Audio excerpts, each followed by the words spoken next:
Digging through my closet, this was genuinely the only thing I could find that had like black, red, and white, like the colors of the white stripes. I had to do them justice, but apparently that comes in the form of wearing a Foo Fighters shirt.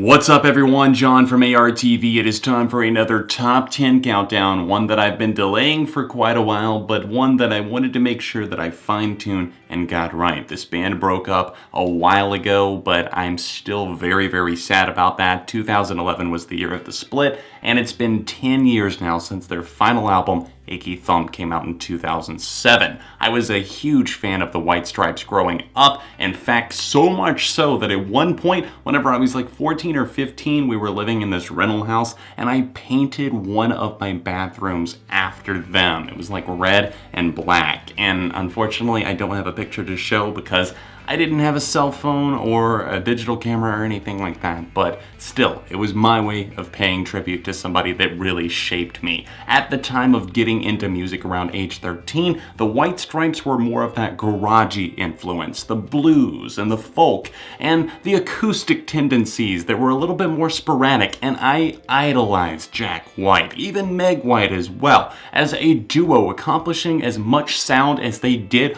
with just two members was mind-bending to me, and I worshiped them for the longest time. In fact, I still will recommend them and praise them to anyone. One of my all-time favorite bands. If you saw my top 10 favorite bands video, you know that I love them. So I'm obviously doing my personal top 10 countdown today, and I will be doing a ranked episode on them in the near future as well. Leave a like on this video to let me know that you do enjoy it. I'm not sure how many of my viewers are White Stripes fans, but I hope a lot of you are, or else will come to be by the end of this video. Be sure to check out all the songs that I talk about here, and there's honorable mentions, songs that must be heard in the description as well. Other than that, stay tuned for the ranked episode on the White Stripes and other videos, and here's my number 10 pick.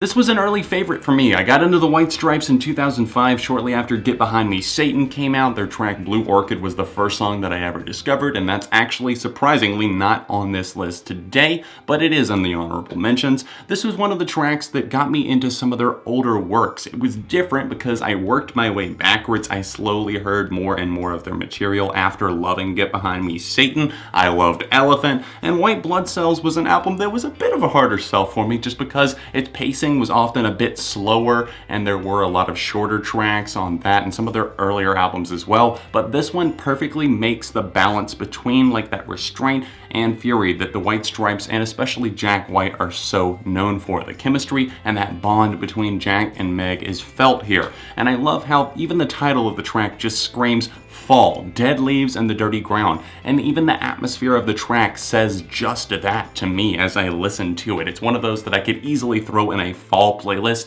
and it would just sum up the feeling of driving around looking at the trees as they start to change over to those fall colors and start to die as well. It's kind of depressing, but at the same time, the song gives you hope because there's a weird sense about it. It's hard to describe, but that aura comes through strongly during the verses and then has more of an explosive chorus that I love. I love this one from start to finish, and even though it is a very short one, it's an easily loopable one.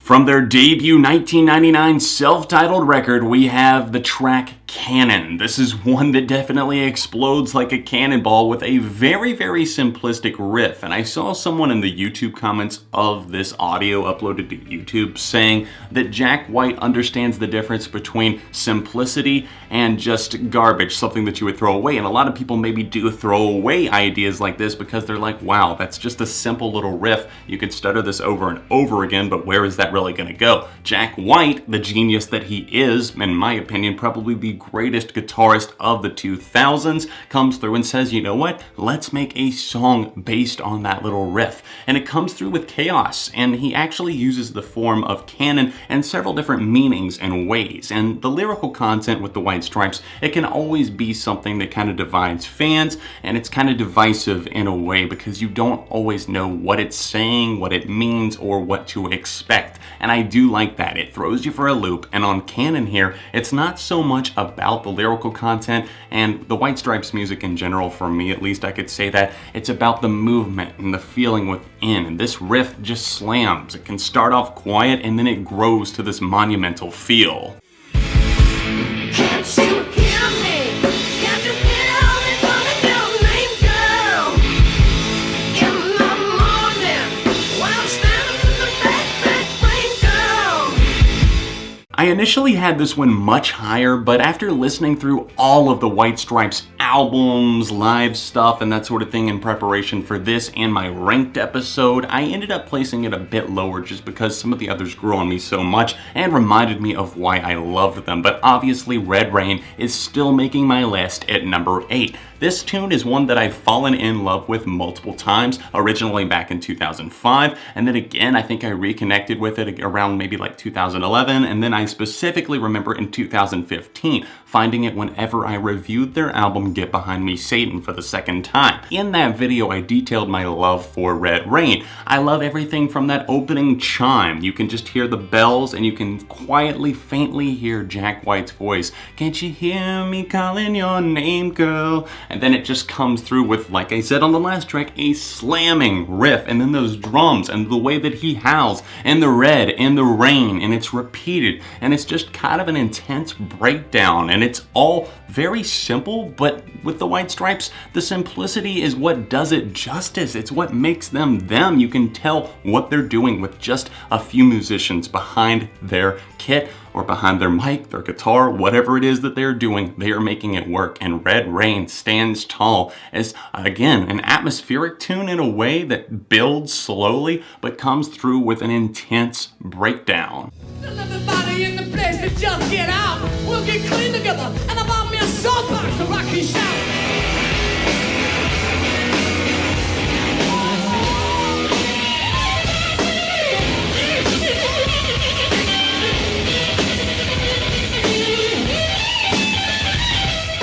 I always admire how nonchalant Jack seems on stage, in the studio, wherever he is. It always seems like he knows what's coming next. He is the one that is calm, cool, and collected, and we're all the ones running around crazy. And on Ball and Biscuit, you can see that he's just sitting there, seemingly sipping tea with Meg. Let's have a ball, girl, he says on this one, before unleashing that shrieking guitar. If you've ever listened to the White Stripes or Jack White, you know that guitar tone that he is known for. He does it in the higher registers, and he just makes that thing shriek and squeal. And the sounds that come out maybe shouldn't sound as good as they do, at least to my ears, and I know many fans of the band. Just a very garagey feel on this one. A little bit of blues thrown in there for good measure on this one as well. And this track is long. It builds off of a slow riff, but they have different variations of that guitar solo and little meltdown. And I like how the pitter patter just goes from that to kind of an intense, overwhelming wall of guitar and distortion that is just shoved in your face in the best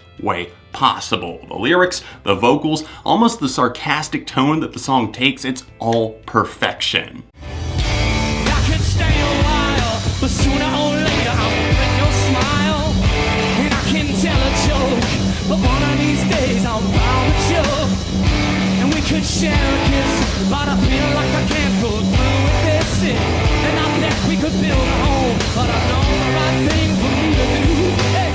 Number 6 is a very special and more emotionally inclined tune that I absolutely love from the White Stripes' final album, Icky, Thump. If not my favorite album, it's definitely up there because this record as a whole just changed my perspective on, I guess, the band, what I was really loving at the time, and I definitely owe a lot to it. It's one of those records that has a lot to offer because it cuts out different tones. And here on A Martyr for My Love for You, I see this as being a tune that's about about someone who knows that because of the way that they feel, maybe about the world, life in general, they're kind of pessimistic. They're cutting the other person that they are with down. And he's saying here, I love the line. In fact, it's one of my favorite lyrics, especially of just the 2000s, maybe of all time. I could stay a while, but sooner or later I'll break your smile. Saying like, look, I think you know that even though we're good together now, maybe I'm making you happy, but you know because of my pessimistic tendencies or the way that I am in general, just who I am as a person, I am going to make you frown the way that I do. Maybe I'm unhappy or depressed. And as a result of that, he wants to push himself away from this relationship, from the situation that he is put in. And I love that looping guitar, the way that that's building up. There's a little bit of an organ creeping in the background, and I like how on Icky Thump in general, they did go a little bit more out there, utilizing some other instruments while still remaining a two-piece and retaining a lot of elements of their classic sound. Well, don't you remember, you told me in December that a boy's not a man until he makes a stand. Well, I'm not a genius, but maybe you'll remember this. I never said I ever wanted to be a man.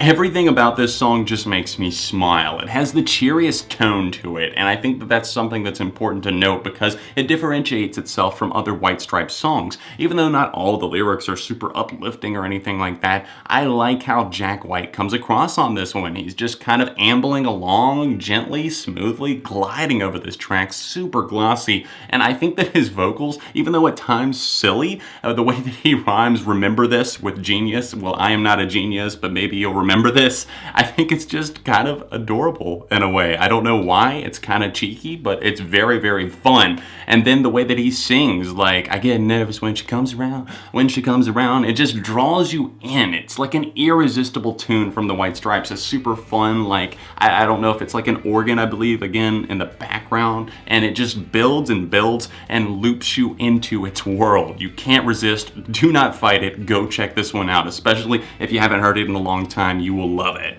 Before I turn away, but I know this much is true.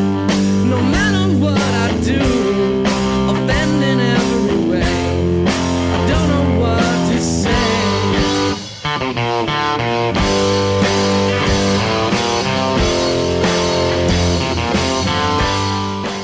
Hard to believe it's been 16 years since White Blood Cells came out. This is a cut from that. My number 4 pick is Offend in Every Way, and I think that this one definitely has a special place in the catalog of the White Stripes. It's one of those tunes that definitely has a message to it, and here I feel like even though he's trying everything maybe to be a certain way, mold to what somebody would want, whether it be a label, a friend, or a lover, and I feel like even though he's trying so hard to maybe be those things, he's still offending in every way, always tripping over something and maybe saying the wrong thing, putting his foot in his mouth, because Jack White definitely has been known to make comments about whatever it is that he's feeling. And here on this one, it kind of rips you with that guitar, the way that it comes through with such a strong, clear presence and melody about it. It gets louder as it progresses, and it's just something that's so distinct and so undeniably Jack White that you have to love it. It's like a tiny explosion when he sings.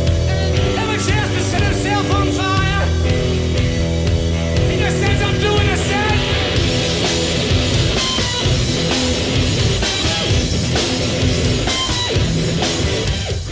I haven't said it up to this point, but the White Stripes are definitely an oddball duo at times. A lot of their songs are just out there and weird, and I feel like Little Cream Soda from Icky Thump is definitely one of those moments that defines the weirdness of the White Stripes. There are these loud, abrasive riffs that really just come off the page so loud that in fact I'm hitting my posters on the wall. Jack and Meg really have a chemistry on this one. She builds off of his really manic riffs that just slide up and down the scale, shrieking during those solos that kind of intertwine the way that the words are woven together. There's this steady guitar, Joan, in between all of this other manic stuff that's going on. It's one of those crazy tunes where I feel like there's a definite message, and maybe it's something you have to dig for a little bit, but at the same time, it's worthwhile. I feel like maybe he's content content in this situation and somebody else isn't. And he's saying, you know, oh well, oh well. I like the way that he comes across there. And on Icky Thump, there's a couple of tracks where he almost just kind of talks, and not that he's been a stranger to that in the past. I just like how it's just very real. It's very raw, and tracks like this are almost menacing with how loud and shrieking and wailing the guitars are. And for that, I love them. I love that they stand out so much, and I miss this kind of creativity and just difference in music. Back and forth through my mind behind a cigarette. And a message coming from my eyes says leave it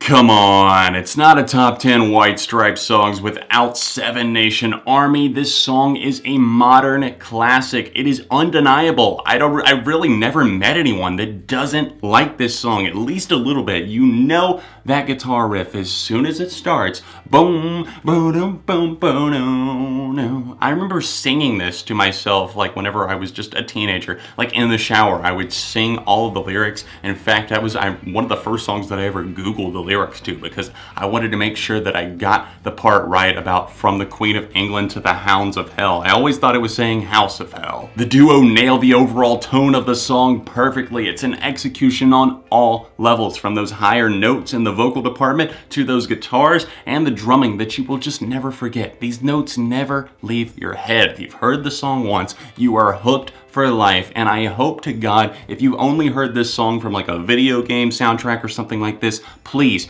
go check out more of their music. They have so much more than just this. Check out any of the honorable mentions or any of these other songs in the top 10. You won't be disappointed. Think that a kiss is on the lips, come on, you got it all wrong, man. And if you think that our dance was all in the hips, oh well, then do the twist. Think holding hands is all in the fingers, grab hold of the soul where the memory lingers, and I still know every damn word to this song, and I am not ashamed of that whatsoever. It's one that I saw working its way up the charts back in the day. I wanted nothing but success for it. I wanted this to be the big single instead of even Blue Orchid from that album, Get Behind Me, Satan. But it did have moderate success. It got a music video that was one of my favorites. I think it's very kind of trippy and weird. Conan O'Brien, a longtime friend of Jack White, appears in the video, and it's just a fun song. It's built around a piano, as many White Stripes songs are, and this is one that is just driven forward at all times by a steady drum rhythm and that peppy, cheery piano over just Jack White rambling, really. He's getting out a bunch of stuff. There's a lot of random thoughts. Make sure to never do it with them singers because they tell everyone in the world. Basically saying, watch who you hook up with, all these other things, and then it ends on, but you were hearing a different song, but you were hearing a different song, and then it just fades. And I miss kind of that simplicity of the White Stripes. I miss them so much, actually, and hearing this song every single time, I never tire of it. It's one of those tunes that I don't know how fans feel about it. I don't know if it's a fan favorite or one that fans feel like is overrated. I don't feel like it's that way at all, and for me, it still stands tall as my #1 pick. I had so much fun doing this today, guys. I had been wanting to talk about the White Stripes in a dedicated video for a while now. Thank you for being patient with me. If you would like to see my review of Get Behind Me, Satan, I will have it in the outro card in just a second. And if you're able to, please consider supporting on Patreon. It's patrons like the ones that are already supporting me that help ARTV and Beyond ARTV continue on a monthly basis. We're working towards $700 per month at this current time of filming this video, so if you're able to help, even $1 a month seriously helps reach our goal. It's going to be the annotation in the corner of the outro card in just a second. Don't forget to leave a like on this top 10 countdown while you're here, and let me know what other top 10s you would like to see in the future. Let me know if you're excited about me covering the White Stripes and maybe doing a ranked episode on them just around the corner. That Patreon link that I mentioned is right here, another White Stripes video right here, and a recent review right here. Socials in the description, and I'll see you very soon right here on ARTV.